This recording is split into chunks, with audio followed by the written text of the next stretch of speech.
The digital clock glows 3 a.m., a harsh red pulse in the absolute dark. You stare at the ceiling, tracing the faint cracks in the plaster, but your eyes do not see the room. They see the conference table from yesterday. The silence of the bedroom is thick, pressing against your ears, yet it is not quiet. It is filled with the echo of yesterday's final deal, negotiation. You shift your weight, pull the sheet up, and try to find a rhythm to your breathing, but the air feels thin, your chest tightens. A sudden spike of adrenaline wakes your nerves, pulling you fully upright. You are not resting.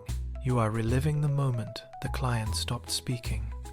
That silence is still there, hanging in the air, demanding to be parsed, analyzed, and solved. You reach for the edge of the mattress, your knuckles white against the fabric, and you know exactly what is coming next. The replay begins again, unbidden and cold. You are trapped in the center of a memory that refuses to let you go, and the night is only halfway through. The conversation unspools in your mind, crisp and relentless. You are back at the table. You hear your own voice, measured and professional, but now it sounds thin. You reach the point where the client stopped. That silence is the anchor. You pause it.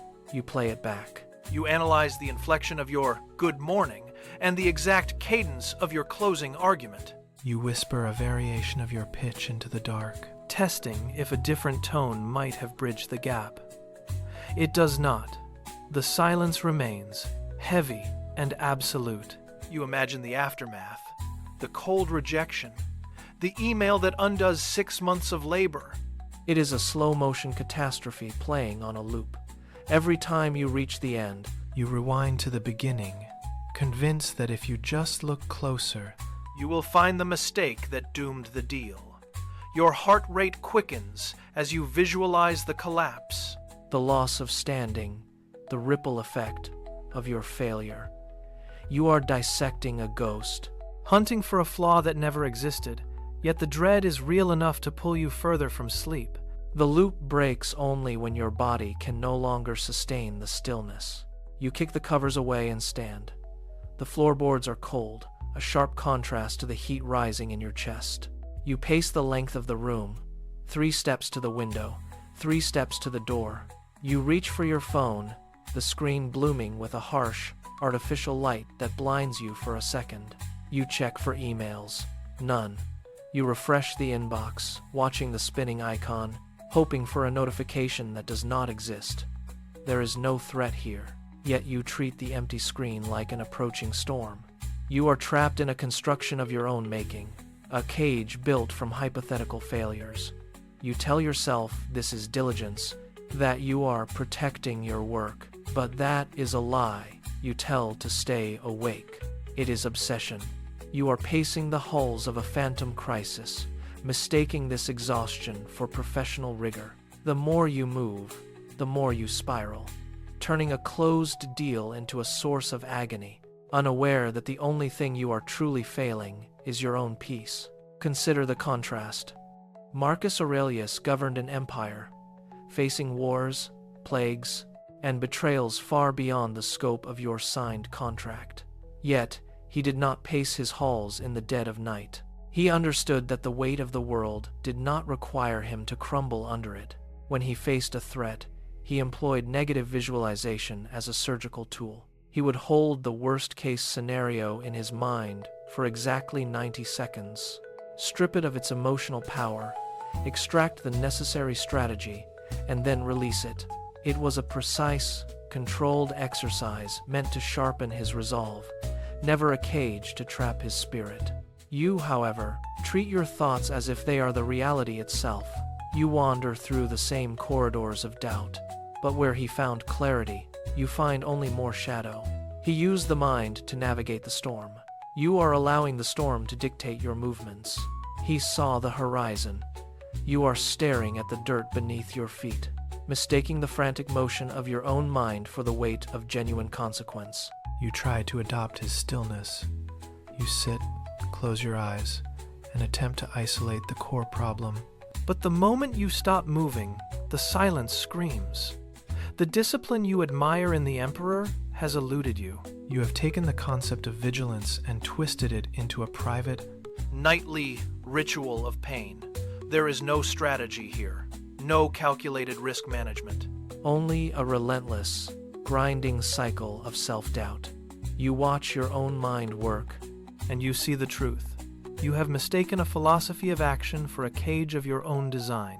Each thought you analyze is not a step toward a solution, but a turn in a labyrinth that has no exit. You are not building a defense. You are dismantling your own capacity for rest. The irony is sharp. You believe this suffering is the price of your professional integrity. That if you stop the internal interrogation, you lose your edge. You are wrong. You have refined the art of self-torture and labeled it as wisdom. You are the architect of your own exhaustion. Trapped in a room where the only thing you are truly negotiating is your own sanity. The exhaustion stems from a fundamental misunderstanding of your own hardware. Your brain is not a philosopher. It is a prediction machine. Millions of years ago, this architecture was a necessity, evolved to scan the horizon for predators and calculate survival probabilities in a landscape defined by immediate, physical danger. It kept your ancestors alive by obsessing over every rustle in the brush. But today, the environment has shifted. The threats are no longer wolves or famine. They are digital ghosts. Your brain has not received the memo. It still runs the same ancient, high-stakes simulations, applying the full force of its primal intensity to your inbox and yesterday's meeting transcripts. It treats a missed email as a life-threatening failure, and a vague client comment as a signal of imminent ruin. You are witnessing the machine at work, firing off thousands of defensive loops per hour, hunting for vulnerabilities in past conversations that no longer exist. It is a relentless, automated process, churning through data to protect you from a danger that has already vanished, leaving you to bear the weight of its frantic, misdirected vigilance. The disconnect is absolute. You are standing in a quiet, climate-controlled bedroom at 3 a.m. The walls are still. The floorboards do not creak. Yet, your neural pathways are screaming that you are deep in the tall grass of an ancient savanna. Your mind sees a tiger in every shadow. It perceives a flicker of uncertainty as a predator lunging from the dark. It runs hundreds of simulations every minute, mapping out escape routes and defensive postures against threats that do not possess teeth or claws. You are not fighting for survival. You are fighting a ghost of a survival instinct that refuses to power down. The brain does not recognize the safety of your home. It only recognizes the pattern of potential disaster. It constructs a terrifying reality where the stakes are absolute, forcing you to remain hyper-vigilant in a space that demands nothing but sleep. You are braced for an ambush that will never arrive. The tiger is entirely of your own making, pacing through the corridors of your psyche while you stand motionless in the dark, waiting for a strike that is purely a product of your own evolutionary baggage. The cost of this constant simulation is not just mental, it is chemical. Your nervous system is over-calibrated. It ignores the reality of the locked door and the silent room, choosing instead to flood your bloodstream with cortisol. You feel the physical surge. It hits your chest first, a sharp, tight constriction that pulls your shoulders toward your ears. Your heart rate climbs, steady and rapid. You are wired. You are alert. Your hands twitch with the phantom need to take action. You sit at the edge of the bed and pull your phone toward you. Your thumbs hover over the screen, ready to draft a follow-up, to explain, to apologize for a silence that exists only in your head. You type 3 words, then stop. You stare at the glowing letters. The chemical spike demands a resolution, yet the situation offers no outlet. You delete the text. You lock the screen.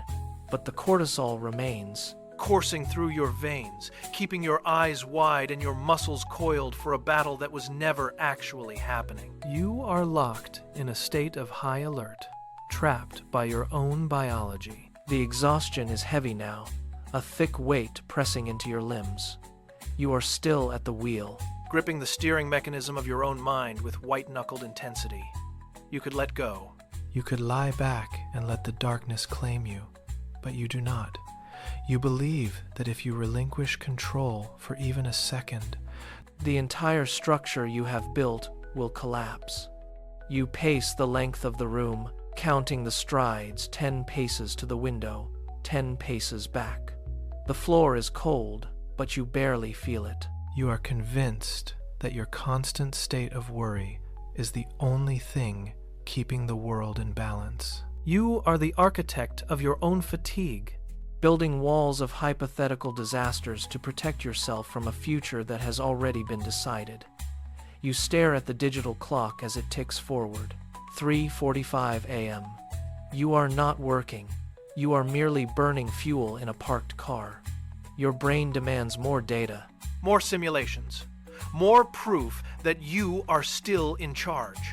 It is a relentless, grinding cycle. You feel the urge to stop, yet your hands remain locked on the controls. Steering through a storm that exists only in your own imagination. You are running on fumes, yet you refuse to pull over. The clock clicks to 4 a.m. You are back at the phone. Your thumbs move with a feverish, mechanical rhythm. You start the draft again. Regarding our conversation earlier, you stop. You delete it. You rewrite the opening line. You worry the tone is too casual. You worry the tone is too stiff. You are building an entire architecture of follow-ups that you will never send. Your thumb hovers over the backspace key, vibrating with the effort of constant rejection. You have spent over an hour in this digital purgatory. Every sentence you construct is a ghost. You delete the entire paragraph. You start over. You are hunting for the perfect word to bridge a gap that does not exist. The blue light of the screen paints your face in an artificial, sickly glow. You are not communicating. You are performing a silent play for an audience that is already asleep. You delete the draft. You read the empty inbox. You stare at the blinking cursor until your eyes water. You start the next draft. It is an identical copy of the last. You are trapped in a loop of frantic, useless labor, and you cannot stop. The room falls silent as the phone goes dark. You sit on the edge of the bed, the screen reflecting nothing but the dim shadows of the ceiling. You wait for the exhaustion to pull you under, but the machinery in your head remains in high gear. Then it happens. A sudden pressure, like a cold draft hitting the back of your neck. The thought arrives unbidden, sharp and insistent. Maybe I was too aggressive. It hits with the force of a gale, pulling at the edges of your resolve. You feel the familiar tug of the spiral. Your pulse quickens. The floor seems to tilt as you instinctively reach for the phone to check the sent folder one more time. You are standing at the threshold of a storm. The thought demands a response. It demands a defense. It demands that you walk back into the wreckage of the negotiation to find a flaw that isn't there. Your grip on the bed frame tightens until your knuckles ache. The wind is howling now, a mental hurricane of what-ifs and should-haves. You are balanced on a knife edge, the urge to dive into the chaos warring with the physical sensation of your own stillness. The gust is here. You are catching your breath, waiting to see if you will let it carry you away. The thought is a gale, but you are not the sail. You grip the edge of the bed frame, knuckles white, eyes fixed on the dark rectangle of the phone screen. The anxiety screams that you must act, that you must defend your reputation against a threat only you can see. Then, the word surfaces from the debris of your mind. Prohairesis, the faculty of choice. It is a sharp, grounding weight in the center of the chaos. You realize the thought is an event, like rain hitting the roof, but your reaction is a separate architecture entirely. You have been building the storm by choosing to step into it. You unclench your hand from the bed frame. The muscles in your forearm twitch and soften. You look at the phone, then move it face down onto the nightstand. You do not stop the thought from existing. You simply stop feeding it your attention. You choose to sit in the center of the gale, perfectly still, watching the wind pass through the room. The urgency remains, but it no longer dictates your movement. You are no longer the architect of the panic. You are the observer of the process. The gale continues to howl through your mind, but you do not raise the anchor. The thought, "Maybe I was too aggressive," repeats, a rhythmic thumping against the walls of your consciousness. Your brain is a machine designed to hunt for threats, and it is currently throwing every scrap of simulated evidence at you to force a reaction. It suggests the client's silence is a trap. It suggests the contract is already unraveling. You feel the familiar itch in your fingers, the desperate impulse to reach for the phone and draft a follow-up email just to quiet the noise. You recognize this impulse for what it is, a phantom. You sit rigid, your back against the headboard, feeling the weight of your own body against the mattress. You focus on the rhythm of your breath instead of the content of the thought. You treat the anxiety like a passing train. You see the cars, you hear the screech of the wheels, but you stay on the platform. You do not board. You do not build a story around the train. You simply watch it pass. The urgency is still present, vibrating in your chest, but it finds no purchase in your actions. For the first time, you let the thought exist entirely on its own terms, stripped of your participation. The thought returns, sharper this time. It insists that the silence from the client is a disaster waiting to unfold. Your pulse quickens, a direct response to the narrative your brain is constructing. You catch the urge to spiral, to imagine the fallout, to draft the apology. Instead of falling into the abyss, you stop. You visualize the thought as an object, something external, hovering in the air before you. You speak the words internally, with cold, clinical precision. This is a prediction, not a fact. The impact is immediate. By naming the machine, you strip it of its authority. The panic, which felt like an objective reality a moment ago, shifts. It loses its weight. It becomes nothing more than a string of data, a phantom simulation running on an idle processor. You track the way your muscles relax, the way the tightness in your chest begins to dissipate. You are no longer the target of the threat. You are the scientist studying the specimen. The illusion of the disaster starts to crack, revealing the empty, quiet room beneath. You hold the label in your mind, anchoring yourself to the reality of the present moment. You watch the prediction hover there, a ghost of a conversation that has already concluded. It wants your attention. It demands your fear. You do not fight it, and you do not push it away. To fight is to engage, and to engage is to feed the fire. Instead, you treat the thought with the detached curiosity of a gardener watching a weed. You observe its structure. You see how it relies on the same repetitive loop, the same cadence of doubt. You acknowledge it simply as a pattern, a habitual firing of neurons, nothing more. You keep your focus steady, your breath slow, and your body still. You do not try to silence it by force. You just look at it. You see the pattern for what it is, a mechanical echo of a day already long past. As you refuse to invest your emotion, the intensity of the thought begins to flicker. The clarity of the image starts to fray at the edges. You count the seconds. 1, 2, 3. It is thinning. By the time you reach 10, the urgency has bled out of it entirely. The simulation fails. The pattern collapses into static, then vanishes into the quiet of the room. It is gone. The silence is sudden. It is not just an absence of noise. It is a physical weight lifted from the room. You sit in the dark, waiting for the next surge of doubt, but it does not come. A vacuum has opened where the anxiety used to be. It is an unsettling, hollow space. You are so accustomed to the constant friction of worry that this stillness feels wrong, almost dangerous. You find yourself searching for the phantom threat, scanning the corners of your mind to see if you missed a detail. If you forgot a risk, you reach for the old familiar tightness, but you find only empty air. This is the discomfort of the void. It is a strange, sharp contrast to the frantic energy that defined your night. You shift in your seat, your muscles unused to this lack of tension.